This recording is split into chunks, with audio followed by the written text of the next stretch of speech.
I've been doing these updates for some time now, and I gotta say that not many things surprise me anymore. But just recently, I have to preface this by saying that my jaw hit the floor with this one. But it's now come out that the United States will be providing long-range missiles in its latest aid package to the Ukraine. Don't kill me, guys, I'm just the messenger. Now, this surprises me because President Zelensky just asked for these missiles and now he's getting them. I mean, how many times have I gone on here to say that Social Security needs work, that SNAP benefits could be given out to more struggling Americans, that opportunities be provided for the American worker and taxpayer? Because let's face it, guys, we deserve a little bit of help with the situation that they put us in. I may not have the biggest community out here, but I will still work to continue to be your voice. It's just shocking to know that we've become the lowest priority. Although some lawmakers are trying to make up for it in some way by having a bipartisan bill that will block the banning of gas stoves. Yeah, priorities. I think it makes sense because the same people who are telling us to stop using the gas stoves are the same ones using them. And in what can only be called as an extreme rare occurrence, a total solar eclipse is coming by 2024. Just 7 short years since the last one in 2017. Now, what's weird is that overlapping both total solar eclipses creates an X symbol, like a little X. Is it a coincidence or is there something more to it? Now, before I continue, please take a second, smash the like button, and if you're in need of your daily dose of the truth when it comes to Social Security, SSI, SSDI, global happenings, the state of our economy, and what the heck's really going on down in Washington, D.C. that affects our lives, our family, our bank account, the housing market, and the stock market, be sure to subscribe to the channel and make sure your notification bell's turned on. Also, make sure your biggest asset is protected. Get your free home warranty quote. There's a link in the description down below of this video. It only takes like 15 seconds. We've seen and heard a lot from the White House. 100% just praising President Biden for doing everything that he can for the American people. But it seems as if the message is not getting through. U.S. Transportation Secretary Pete Buttigieg was asked about this just recently. Check this out. Look, he's got a lot of things to tout. Why do you think that it has not penetrated the American public? Well, look, these things don't sell themselves, and it's one of the reasons I'm really looking forward to that State of the Union address. I will say that there have been so many accomplishments under this administration, it can be difficult to list them in a distilled way. All right, I'll bite. Can you guys help me list down the many accomplishments of President Biden during his present term? Because I'll be honest, I don't see it reflecting a whole heck of a lot with our expenses, and since many of us continue to struggle, it's hard to praise your leaders when you're down for the count and have trouble affording basic expenses. Now, speaking of affording expensive stuff, Twitter is now set to charge businesses $1,000 a month for their gold verification. Wow. And here I thought $8 was a lot for a blue check mark. It seems like a cash grab, although Elon Musk may defend his number by saying that these businesses make a lot more than $1,000 by being on social media's platform. Now, if you thought $1,000 was a lot of money, you might want to ready yourself with this one, as the United States is preparing to be sending $2.2 billion worth of taxpayer-funded long-range missiles to Ukraine. Now, if you guys remember, President Biden just announced sending more than 30 Abrams tanks there at roughly, what, $6-something million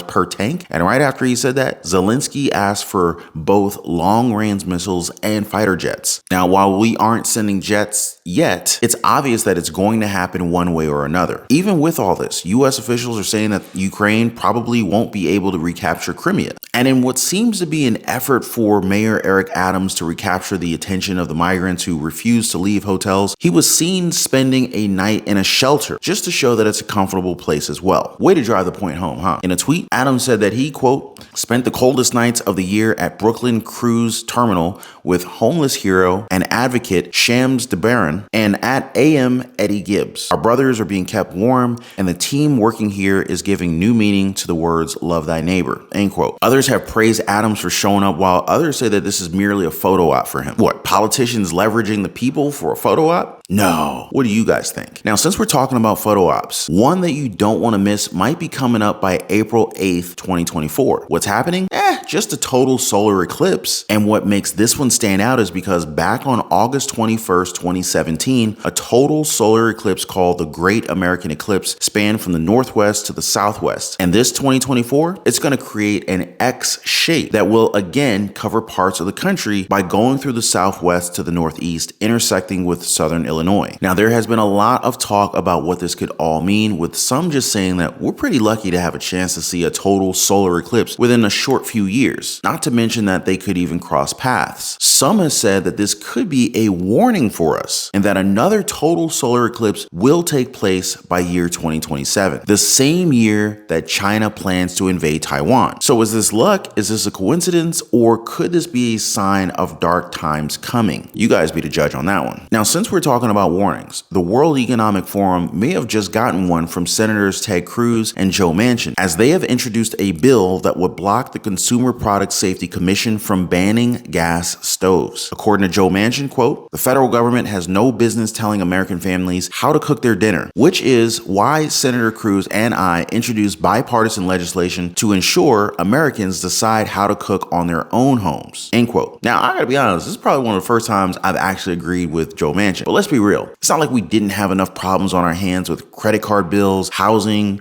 food costs, medicine, layoffs, and possible bankruptcy. But now they want to ban gas stoves? I mean, seriously? Is this really what we need to focus our time and energy and resources on? Have any of you guys ever felt any negative side effects from using a gas stove? Now, I've seen comments of people living well beyond their 80s into their hundreds of years old using gas stoves during their entire lifetime. I don't understand what the big deal is. Now, if you ask Republicans, the big deal that the government should be working on is the social platform TikTok. Representative Mike Flood said this after commenting on the spy balloon from China. Quote, "The CCP, Chinese Communist Party, continues to expand its surveillance operations beyond its borders. First, it was TikTok and Huawei. Now it's floating balloons to spy on Americans in full view. The Biden administration is projecting weakness by dragging its feet to stop their plans. America is at a crossroads, and it's time to draw a line in the sand. We will not allow the CCP to surveil, spy on, or harvest data from Americans," end quote. I don't know, guys. Kind of like TikTok, but I kind of hear both sides. What do you think? Are you on TikTok? With the balloon fiasco, though, a defense official has said that the Chinese spy balloons have traveled all over the continental United States during the previous administration as well.